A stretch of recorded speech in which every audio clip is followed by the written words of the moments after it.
So there was a question that came up in the Leaving Cert Economics in 2023. It's part of a short question.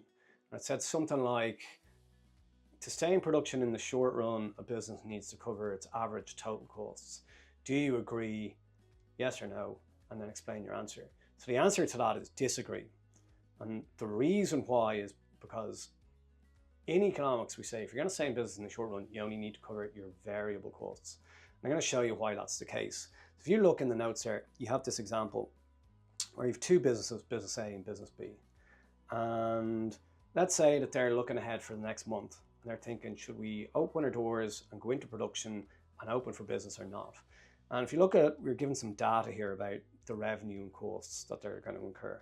So for firm A, they'd make a revenue of 500 quid. So that's the money they get from sales. They'd make 500 quid and firm B would make 300 quid.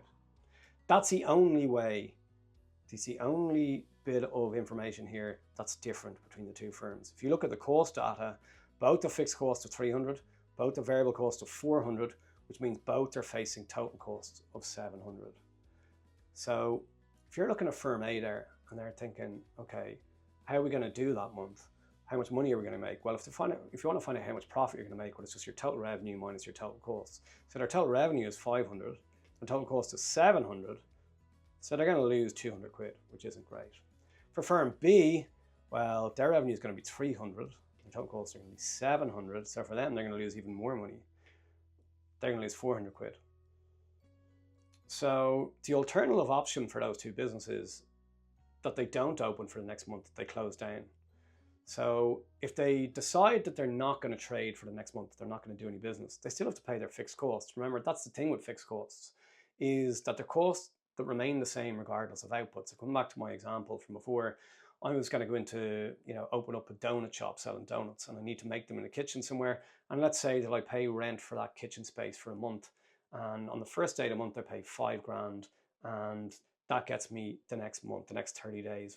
Now, it doesn't matter if I don't make any donuts or I make loads of donuts, I still have to pay my 5 grand. So whether output is 0 or it's 1,000 donuts, I've still got to pay the same amount. So that's a sunk cost to me. So if you look at firm A there, if they don't go into business, they'll still have to pay their fixed cost of 300 quid. And the same thing with firm B, if they don't go into business for the next month, they've still paid their fixed cost of 300 quid because that's what fixed cost is. But by opening for business, right, we just said the firm A are only going to lose 200 quid. Now, say only lose, it's not a good situation, but at the same time, I don't know about you, I'd rather lose 200 quid than lose 300 quid. So for firm A here, they're better off actually going into production and opening the doors for some business because they'll lose less money that way over the next 30 days. But for firm B here, well, if they go into business for the next 30 days and next month, they're going to lose 400 quid. Whilst if they don't, they'll only lose their fixed cost of 300. So they're better off not going into business. And if you look at what's happening here, for firm A, the revenue that they're earning, that 500 quid, it's enough to cover their variable cost of 400, and it'll leave 100 quid left over to pay off a bit of their fixed costs. But for firm B, that 300 quid that they're making, it's not going to cover their variable costs. So that's where it's coming from, this idea that to stay in business in the short run, we say you need to cover your variable costs. Now, obviously, a loss isn't sustainable in the long run, but the idea is you stay in business in the hope that the price rises or that you can increase your revenue in some way in the long run. So the important thing here is there's a lot of explanation there as to the reason why we say that in economics, right? You need to cover your variable cost in the short run. But that's like the important thing is just that in the short run, you stay in business in economics if you can cover your variable costs. The key thing, if a firm can cover its variable costs, but not its total costs, it should continue in the short run. If you can't cover your variable costs, it should shut down. So your short run shutdown point is where your total revenue is equal to your variable costs, right? The way this comes up sometimes is you see an exam question very similar to this, where you're given some cost data and you're asked what price should a firm charge for its output to stay in business in the short run. So we just look at an example of that type of question. It says here that TechnoWave produces drones, and they produce 4 of them every week, and it has the following weekly costs. And you're given some different types of costs here. We're told rent. And the key here, right, if you see this type of question, immediately in your head, you should be classifying these costs as whether they're fixed or variable. So as soon as you see them, just be like, that's fixed, that's variable, that's variable. And because you're planning out your answer that way. So you're looking at this and like rent, fixed cost, raw materials, variable cost, labor, variable cost. Normal profit, said before that when we introduced that as a concept, normal profit is by definition the minimum amount the entrepreneur, the business owner wants to make to stay in business in the long run. So it only applies in the long run. It's nothing to do with the short run. And remember, I said it should be considered as a cost of sorts in the long run. So I'll deal with that in a second anyway.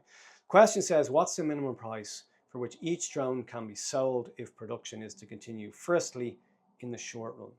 So key thing here is that we know in the short run, we have to cover our variable costs. We just explained why. We looked at an example. So we need to find out, okay, what are our total variable costs? So we know that we've got raw materials, we've got labor. Rent's a fixed cost, and normal profit only applies in the long run. So if we add together our two variable costs, so our raw materials of 1,600, that's there, and our labor of 2,400 from there, we'll get total variable costs of 4,000.